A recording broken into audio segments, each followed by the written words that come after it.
हर महादेव। आज भी भारत में एक ऐसा मंदिर है जहां पहुंचने के लिए सिर्फ शरीर की ताकत नहीं, विश्वास की जरूरत पड़ती है। एक ऐसा धाम जहां रास्ते टूट सकते हैं, मौसम बदल सकता है, सांसें भारी हो सकती है, लेकिन भक्तों की आस्था नहीं टूटती। एक ऐसा स्थान जहां लोग दर्शन करके लौटते नहीं, बदल कर लौटते हैं। और यही कारण है कि हिमालय की गोद में बसे केदारनाथ टेम्पल को लोग सिर्फ मंदिर नहीं, जागृत महादेव कहते हैं।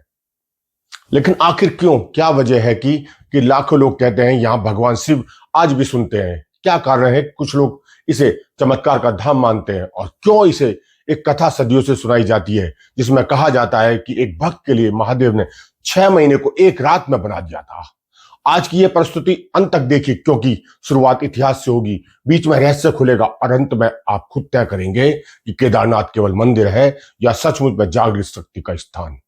हिमालय भारत की आध्यात्मिक चेतना का मुकुट। इन्हीं बर्फीली चोटियों के बीच में समुद्र तल से लगभग 3580 मीटर की ऊंचाई पर स्थित केदारनाथ धाम, जहां पहुंचना आज भी आसान नहीं।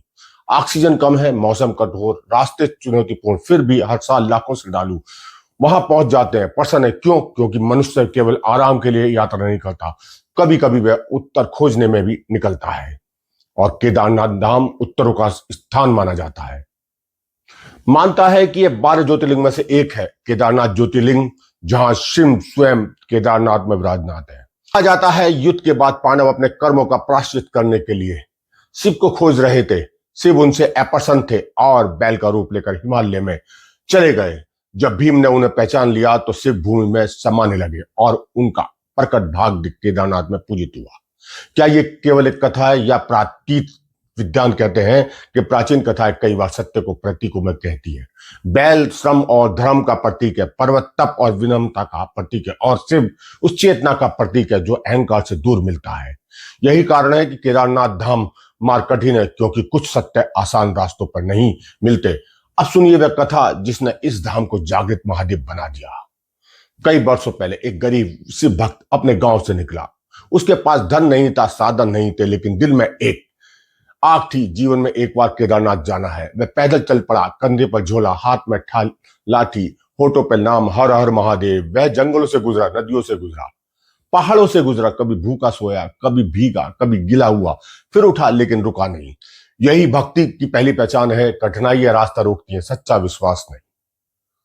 महीनों के बाद जब वो केदारनाथ पहुंचा तो उसकी आंखों में आंसू थे, लेकिन जैसे ही उसने मंदिर देखा उसका दिल बैठ गया। मंदिर के कपाट बंद हो रहे थे, पुजारी शीतकाल के लिए द्वार बंद कर रहे थे। उसे तब पता चला कि केदारनाथ मंदिर साल में खुला नहीं रहता।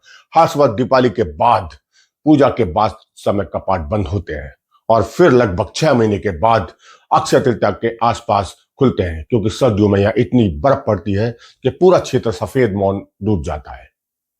यहाँ जीवन रुक सकता है, इसलिए द्वार बंद होते हैं, लेकिन आस्था नहीं रुकती। उन महीनों में ओमकारेश्वर टेम्पल में होती है उनकी पूजा। वह भक्त दौड़कर पुजारी के पास गया, हाथ जोड़कर बोला, मैं बहुत दूर से आया हूं, महीने चला हूं, बस एक बार दर्शन करा दीजिए। पुजारी दुखी हुआ, पर बोले अब नियम नहीं बदल सकता, अब 6 महीने के बाद आना। सोचिए, जिस व्यक्ति ने जीवन की सबसे बड़ी इच्छा के लिए महीनों यात्रा की हो और द्वार के सामने बंद हो गया तो उस पर क्या बीतती होगी। वह वही बैठ गया, रोया, बार बार बोला, भोलेनाथ क्या मैं इतनी दूर व्यर्थ आया हूं। रात होने लगी, हवा तेज हुई, बर्फीली ठंड उतरने लगी, भूख प्यास, अकेलापन, अंधेरा और सामने बंद मंदिर।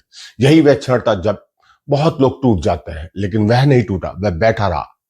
यही भक्ति की दूसरी पहचान है। जब उत्तर ना मिले तब भी प्रतीक्षा करना। तभी उसने कदमों की आहट सुनाई दी। उसने देखा एक सन्यासी उसकी ओर आ रहा है, लंबी जटाएं, शांत चेहरा, हाथ में त्रिशूल, दूसरे हाथ में डमरू, शरीर में मृग चर्म। वह पास में बैठ गया, पूछा, बेटा क्यों रो रहे हो? भक्त ने सब बता दिया। सन्यासी मुस्कुराया, बोला, सच्ची पुकार कभी खाली नहीं जाती। उसने भोजन दिया, पानी दिया और देर तक भगवान शिव की बातें करता रहा।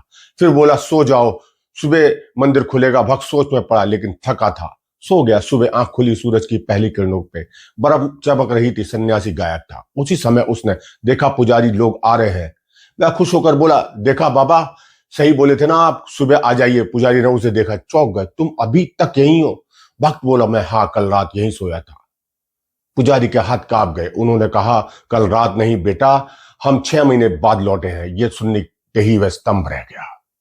तभी उसे याद आया त्रिशूल, डमरू, जटाएं। पुजारी रो पड़े, बोले तुम्हें साक्षात महादेव मिले थे, उन्होंने तुम्हारे लिए कालखंड छोटा कर दिया, 6 महीने को एक रात में बना दिया। अब प्रश्न उठता है, क्या यह सचमुच हुआ था? तर्कवादी कहेंगे लोक कथा प्रतीक है, मानसिक समय अनुभूति है। आस्तिक कहेंगे महादेव के लिए क्या असंभव है। दार्शनिक कहेगा प्रेम और प्रतीक्षा में समय बदल जाता है। शायद तीनों बातों में अपना अपना सत्य है। महत्वपूर्ण यह नहीं कि घटना कैसे हुई, महत्वपूर्ण यह है कि लोग इसे क्यों याद रखते हैं। क्योंकि हर इंसान जीवन में कभी ना कभी बंद दरवाजे के सामने खड़ा होता है, जहां उसे कहा जाता है अभी नहीं, 6 महीने बाद, और वहीं से असली परीक्षा शुरू होती है। क्या वह टूट जाएगा या विश्वास रखेगा? यही कथा सिखाती है, धैर्य रखने वाले के लिए समय छोटा हो जाता है। अब आइए इतिहास की और केदारनाथ मंदिर की वर्तमान संरचना। प्राचीन पत्थरों से बनी, इसे कई विद्वान आदि शंकराचार्य से जोड़ते हैं, जिन्होंने उत्तर भारत के तीर्थों को पुनर्जीवित किया। सोचिए, इतनी ऊंचाई, इतने भारी पत्थर, बिना आधुनिक मशीनों के निर्माण, यह केवल आस्था नहीं, अद्भुत इंजीनियरिंग थी। फिर आया वर्ष 2013, भयंकर आपदा, बारिश, बाढ़, मलबा, विनाश, लेकिन मंदिर मुख्य संरचना के रूप में बचा रहा। विशेषज्ञों ने बताया पीछे से कोई आया, विशाल शिला ने मलबे को रुख मोड़ दिया। निर्माण शैली बहुत मजबूत थी, स्थान का कोण अनुकूल था। भक्त बोले महादेव ने रक्षा की, विशेषज्ञ बोले भूगोल ने बचाया। सच ये कभी नहीं, विज्ञान तरीका बताता है, आस्था अर्थ देती है। हर वर्ष लाखों श्रद्धालु केदारनाथ पहुंचते हैं। कई वर्षों में संख्या 15 लाख से ऊपर रही, कोई पैदल, कोई घोड़े से, कोई हेलीकॉप्टर से। लेकिन द्वार पर पहुंचते ही सब समान हो जाते हैं, ना अमीर ना गरीब, ना पद ना पहचान, सिर्फ भक्त। यही केदारनाथ का सबसे बड़ा लोकतंत्र। अब रहस्य कई लोग कहते हैं बुलावा आया था, वह वाक्य इतना प्रसिद्ध क्यों है? क्योंकि लोग बताते हैं सालों इच्छा थी, जा भी नहीं पाए, अचानक समय मिला, पैसे मिले, छुट्टी मिली, साथ मिल गया और मौसम खुला और यात्रा हो गई। उन्हें लगता है बुलावा आया है। मनोवैज्ञ कहेंगे इससे इच्छा परिपूरक हुई है, अवसर दिखेगा, निर्णय हुआ। भक्त कहेगा महादेव ने बुलाया। क्या दोनों विरोधी हैं? शायद नहीं, क्योंकि भीतर की तैयारी और बाहर की परिस्थितियां मिल जाए तो मनुष्य उसे कृपा कहता है। अगर आप कभी केदारनाथ जाएं तो सिर्फ एक फोटो मत लीजिएगा, 1 मिनट शांत खड़े रहिएगा, घंटियों की ध्वनि सुनिएगा, हवा का स्पर्श महसूस कीजिएगा, बर्फ के बीच प्रार्थना करती भीड़ देखिए। फिर समझ आएगा कुछ समय इमारत नहीं, अनुभव होते हैं। और अंत में जागृत महादेव का असली अर्थ क्या है? क्या सिर्फ सचमुच कहा वहां बैठकर हर प्रार्थना सुनते हैं, या ये भावना है? शायद अर्थ इससे भी बड़ा है। जब टूटे हुए को आशा मिले, वह जागृत महादेव। जब थका हुआ फिर उठ खड़ा हो, वह जागृत महादेव। जब बंद दरवाजे सामने मन टूट जाए, वह जागृत महादेव। जब 6 महीने जैसी प्रतीक्षा एक रात जैसी लगने लगे, वह जागृत महादेव। यही कारण है कि लोग लौट कर कहते हैं हम मंदिर नहीं गए, हम अपने भीतर से मिलकर लौटे हैं। हर हर महादेव, हर हर महादेव, हर हर केदारनाथ बाबा की जय।